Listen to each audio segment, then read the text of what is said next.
You could be here now. If you saw me stagger out of a bar, you'd have never said anything about football royalty. I don't think that guy. But what's your drink of choice? Pilsner Urquell. Okay. I'm 50% Czech. That's probably why I like to drink beer so much. There you go. So, yeah, that's. I mean, it didn't always used to be. I mean, if you got some tequila on you, that'll work. Okay, we'll get you some. Get Mr. Riggins some tequila. No. Did you? We Ty Law on this show said something about Mike Vrabel having a flask in his locker. And having a little quick sip before the game caused a big hullabaloo. Mike Vrabel said, no way. Did you guys ever have back in the day, a little? No, I never did. I'll tell you what, this is an interesting story. And I don't know you guys when you came into the league because you're younger than I am. But in 1971, I'm playing for the New York Jets. I was drafted by the Jets. And so we're at Shea Stadium. We opened the season that year with Buffalo, I'm pretty sure, at Shea. And I'm sitting there, for whatever reason we'd been through, but I guess I wasn't sitting around them when we played the exhibition games. And back in those days, you played 6 of those things. Can you believe that? 6 games? I can't imagine. 6 exhibition games. Yeah. Crazy. What the hell is this? Yeah. And you're in camp for about 8 weeks, 2 weeks before, and then you start that stuff. But I remember sitting at my locker, and Emerson Boozer, the running back, number 32, for people that are of that age would know who I'm talking about. He's sitting beside me. He'd always do this every game afterwards, but obviously it was one of his rituals. We'd been out for warm-up. We're coming back, going to put our pads on, because back in those days, you'd go out without your pads on, just a helmet. But actually, we didn't even have helmets on. I remember Eddie Bell, the receiver, almost got knocked out before the game when he had a collision with somebody. But we'd come back inside, and we're getting ready to go out and, play the game. And Emerson's sitting there with his pants pulled down around his knees, and he's smoking a cigarette. And that's when I said, you are in the big league. I said, he probably just got out of prison in time to make the game. Seriously, it was a little intimidating. I looked down, and there's 2 or 3 more guys smoking. I'm going, God damn, what have I got myself into? That's great. These are like some pirates. These are some pirates I'm working with. That's great. You say the training camp was 2 months long, which I've heard stories. It was awesome. Did guys go to training camp to get themselves in shape? There was no working out in the offseason. You had a job. Okay, guys had jobs. I'm a lazy ass. I didn't have a job. I didn't think I needed one. I said, you know what, this is pretty good money for me. I'm a farm boy from northeast Kansas, and I'm from a town of 500 people. I said, I can make it through the summer. I don't have to get a job. Of course, that's why I'm, where I am. No, actually. That's why you're working today? Yeah, so to speak. No, actually, in a way, it is because, I'm here with Hunt Auctions. We're getting rid of, that's the wrong way to say that. I've got some memorabilia. I'm not selling the farm, but I am selling the lower 40. So, it's an opportunity to get out. And for me, and I bet you guys agree with this, when I came in the league, I wanted to be like Joe Namath, my teammate. I wanted to be famous. I wanted the chicks. I wanted money. I wanted all this stuff. And over the years as I played, I realized, and there was a player that once said, I love football so much, I play in an empty stadium. And I'm going, listen, I like football, but never not once have you thought that. If there ain't nobody in those stands, no chicks, you're not getting anything out of me because I need something to pick me up. Yeah. The fans were my PEDs. The juice. Yeah. Exactly. And the first 2 hours before any game it still goes down as the worst 2 hours of my life because every time I would lay there going out and now you're turning and I'm thinking to myself, today's the day. Today's the day they find out you're a fraud. You're going to go out there and fall on your face. Wow. Then I'd go out there, and Dad, I got to work with you, but you would have never worked with me. I'm going, we don't have to really do this, do we? Really, I was borderline WWE. I was kind of like, yeah, maybe we can work something out. And then somebody like Ted would knock me on my ass and say, okay, I guess that's the way it's got to be. So, I was reasonable, but you don't want to be reasonable. So, John, you know what's fascinating? To be part of this brotherhood, right? And I never had expectations of playing in the NFL. I remember as a kid watching it, obviously remember, I remember the Washington Redskins in the era and the Hogs and all that. And, obviously remember you, my last name is Wiggins, yours is Riggins. And I'm like, wait a second, and to be part of this brotherhood and the guys that have come before me and sitting next to me and hearing stories that, my grandfather or my uncles would talk about. When you look at the NFL nowadays, what are your thoughts on, where you came from being one of those guys that are kind of like the founding fathers for us? How do you feel about today's players, today's league, and just everything in general? Well, it's completely changed. I think I was going to say you guys were on the tail end of when it was a running game. Right. And with that, when I say that meant drive blocking. That didn't mean screening people off and all this stuff. And I give the league a lot of credit here because, obviously, back in the old days, and it still to a degree isn't, but, football wasn't good for your health, long term down the road type of thing. Right. So I think they've done a great job with that. But for me, when I came into the league, that wasn't the way it was. And it's just what you say.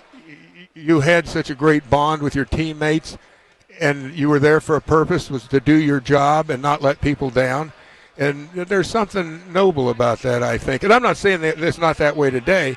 And the other thing was, you were pretty much going to be with that team, and because if you couldn't play, they would trade you or they would, cut you and you'd be gone. Now, nowadays, you play a couple, 3 years, and guess what? Okay, I think I'm in New England now. I think I want to go to Pittsburgh. Pittsburgh's going to be so. It's a little bit different in that regard, but it's still a great game. And I think, the fans, because of the way they've changed the game, and it's about passing. In the old days, I think we used to run the ball to set up the pass. Right. I'm pretty sure nowadays they pass the ball to set up the run. Right. It's not their forte. Yeah. So, it's a definitely different game, but, people love it, and I'm glad that they do because, once again, I go back to the fact that it's always been about the fans. Without the fans, there is no game. You were talking about guys who had to have a second job. What's the most you ever made in a season? The most? I think my last year, I made $900K. That's in your year 14. I think you played 14 years, something like that. Yeah. Wow. And I was on. That was like what do you call it? When you get fired, they give you what kind of pay? Severance pay. It was kind of like severance because they brought George Rogers in and I was being phased out. So. But that was 1985, so $900K. I don't know what that would be today. That's probably a nice little penny. It wouldn't be bad, Yeah. but I wouldn't be as much as the kid that plays for San Francisco, which I'm not envious of him at all. But McCaffrey? Yeah, I think he's doing a little better. than that. Oh no. And I'm factoring in, the price, CPA or whatever it's called. Yeah. Well, he's also married to Cost of living. Married to Olivia Culpo, so he's not doing too poorly. And she's got some stuff going on too. Yeah. She's got her own little stuff going on. Yeah. Oh, okay. Yeah. Now the social media. So when you think about this, John, and I kind of look and I kind of just look at your career, and you didn't face Belichick as a head coach, but I believe he was a defensive coordinator. I think it was the head coach. I could have cared less. It was him, the defensive coordinator. Right. Problem. But he had some real horses for the New York Giants back then. I mean, across the board, they were, Harry Carson in the middle. I think Brian Kelly was on the outside. He came in later. Lawrence Taylor. Well, of course, Lawrence Taylor, but I was also thinking of the other outside linebacker. But, Vad Van Pelt, and I was telling somebody this. The NFC East, back when I was playing, if you were a running back, there were three defenses that you kind of going, it's going to be a long day. Oh, Reggie White, Dallas, the Eagles, yeah. Philadelphia, and the Giants. Oh, wow, yeah. So, and Belichick, I met him years ago. I was doing some play-by. Well, I wasn't doing play-by-play. I was doing the color for the Jets broadcast during the exhibition season. And so I'm down on the field there at Giant Stadium, and I'm walking out and see Belichick. So I thought, what the hell, I'm going to go over and say hi to him. And I said, hey, Bill, John Riggins, how you doing? He didn't. He was like a cruise ship. He went right by me, and I thought, you asshole. But I got a feeling that ain't the last time he's hurt somebody, or the first time he was called an asshole. I guarantee you're right. All right. Hey, So he's listen, a different critter. So am I. Yeah. We're not birds of a feather, I understand. but in a way we are. Yeah, you are. Yep. You mentioned this auction, but you're auctioning off some of your memorabilia. Thank you for mentioning that. Yeah, I've got actually. It's behind. It's right behind you. Oh, Yes, there sir. it is. I was going to say it's right there somewhere. This is the Super Bowl jersey I wore in 17 when I was the MVP, and as I've been telling people, it's got the mud, the blood, and the beer on it. Mostly beer. After the game, I got no, that's not true. But I've gotten, and I told you it's about the fans, and it's kind of where I've gotten to that point where I'm not going to say I got a lot of it, but there's some things, and of course Hunt Auctions, and you can go and look at online, huntauctions.com. They've got some fantastic stuff. I was there, and I don't know if I already told you guys this. I've been talking so much the last 2 days, I kind of lose track of who I'm talking to. But Jim Irsay was a collector. Yeah. Oh, yeah. And I didn't know that. And I'm looking at this saddle. That's the saddle that Secretariat won the Belmont with. Wow. And I'm thinking, Wow. it's like this. There's museum stuff down there. I mean, He was all a this big stuff. collector of rock and roll memorabilia. Yeah, I think I do remember that. He now. had one of the best. It's Like still the guitars same and all that collection. stuff? Unbelievable rock and roll memorabilia. Yeah. Yes. But anyway, yeah, it's come to that point in my life, and like this jersey, I'm kind of like when I played, and it was starting then. But if I was lucky enough to get in the end zone and score a touchdown, I just throw the ball to the ref and go to the sidelines Right. where the oxygen tanks were. So that's where I would go. So it's kind of like I'm not, well, my wife will tell you I'm a very bombastic son of a bitch, but at the same time, I kind of see myself as a fairly humble guy. Difference of opinion. Yeah. But like I said, there's some things that are they're real treasures to me. But it'd be nice to share it with the fans. And it'd be an honor for fans. I mean, Awesome. because it is a legend, and I'm glad you can get here. And I always truly hope that because I took pride in that as a player, to always remember the guys that came before me that I remember as a kid, and I remember then to be in the room with those guys. So I'm hoping some of the younger player and current players, they take the time to just be able to sit in the presence or take a picture with the presence of greatness, because like I said, this brotherhood that we're a part of, I remember it as a kid, and I remember, whether it's John Riggins or whether it's, Joe Theismann, whether it's Lawrence Taylor, and it's an honor for us as players to be able to give you guys your flowers while you're still here and being able to move around with us. Well, I appreciate it. We got just a few more seconds. I wanted to add to that. I used to think that when I played. When I was in the early 70s, I thought about the guys that played in the 40s and the 50s. Wow. And when we think we played, tough guy football. And we did. I'm going, those guys played really tough football. Right. Yeah. And I'll tell you a quick story. Doug Atkins, you guys know who Doug was? He was a defensive end for the Chicago Bears. They called him the Monsters, plural, of the Midway. He was, actually it should have been the monster of the, and then it went Monsters when Dick Butkus joined the team. But before Dick passed away a few years ago, I got to meet him for the first time. And I asked him, because Doug Atkins, I'd heard so many stories about him. He was a badass. I mean, really. Yeah. You don't want to dick with that guy in a bar, because he was 6'8". He won the high jump in the SEC. When he went to Tennessee, I mean, this guy was athletic, weighed about 270 pounds or whatever. He was a bad dude.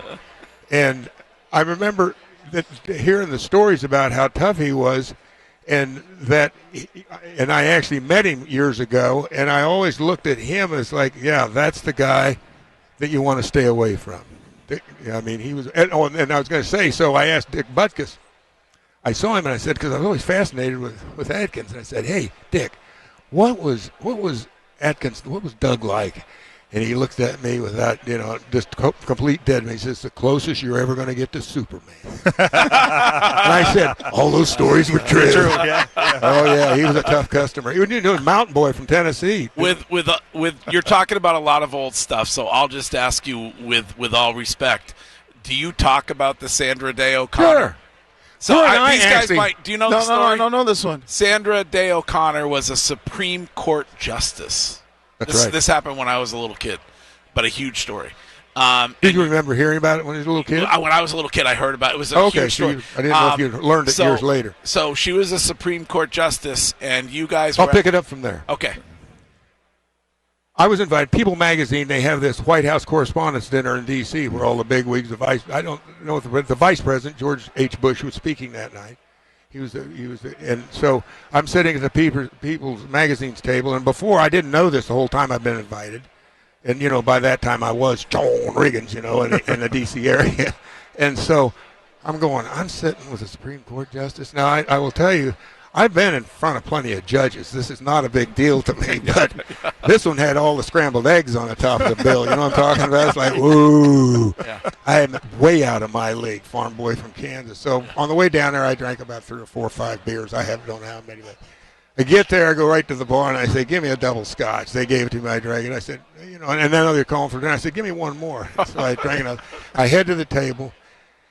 I sit down. The sitting governor, Chuck Robb of Virginia, is sitting on my right. And then, of course, Sandra Day O'Connor was across the table from me. Her husband was off to my left, and other guests of people. And so now now I'm rolling, right? Because finally I'm like, Feeling good. Hey, no big deal here. No pain. I'm cool. I'm okay. Yeah, I got it. And so I'm wearing Chuck Robb out telling we got to play football during the deer season. Can't you make a special season for us? After that's the kind of shit I was coming up with. And of course the red wine was in front of me, so I drank my double scotch. And I'm drinking the red wine, and there's there's a big wet spot in front of me. I'm spilling stuff all over. And, of course, dinner comes, and I go, oh, no, I'm good. It didn't bother eating dinner. So before we'd been told that Justice O'Connor was going to leave before the event ended because she had a prior engagement. So it came that time for her to leave, and, of course, that's, when I bellered out, oh, loosen up, Sandy, baby, you're too tight. It was like, I was trying to say, stick around, come on, we're going to have a great time. Not many people. And then now, this is the capper, and then like a giant oak tree, I went, boom. And you fell right, you passed out right then. I passed out on the floor, and you would have needed a wrecker to come in and get me out of there. And so they left me there. I have no idea when I went down, but when the lights came up and it was over, people, okay, let's go. And I'm going, oh, hey. So you're probably, publicly at least, the only person to refer to a Supreme Court justice as baby. Probably. And say, loosen up, Sandy, baby, you're too tight. But you know what? Yeah. She grew up, I think, in Arizona on a ranch. Yeah. Okay. And so she's heard it all This before. is exactly the kind of guy she'd seen 1,000 times before. So she knew, and we became friends over the deal. I did a play in D.C. years ago. In the very last performance, I didn't know this at the time, and we do the play, and they said, all the cast go up stage and, with your backs to the audience. So then they said, okay, everybody can turn around, and then they said, except for you, John. And I went, well, okay, I don't know what this is. So they said, okay, John, you can turn around, and here she was just looking really good in this red dress, and she's got a bouquet of flowers. And she came up on stage and presented me with a bouquet of flowers, and then so all was forgiven. She thought it was funny. She loved it. Yeah. Now we think it's funny too. Yeah. Who's the broadcaster? What's his name? Howard Cosell? No, Dan Rather. Dan didn't quite see it that way. Dan Rather didn't see it that way. It was kind of like time I was at the White House, and I was Santa Claus that one year, and and Nancy Reagan's taking everybody to the White House. So, they do that every year. At least they did back then. Well, he had a big stick up his ass. And Mr. T had been the Santa Claus the year before, and somehow Nancy Reagan ended up sitting on Mr. T's lap. So somewhere along the way, somebody said, "Well, are you gonna sit on?" Is the first lady going to sit on your lap? I said, I don't know. Depends on if they spike the punch bowl.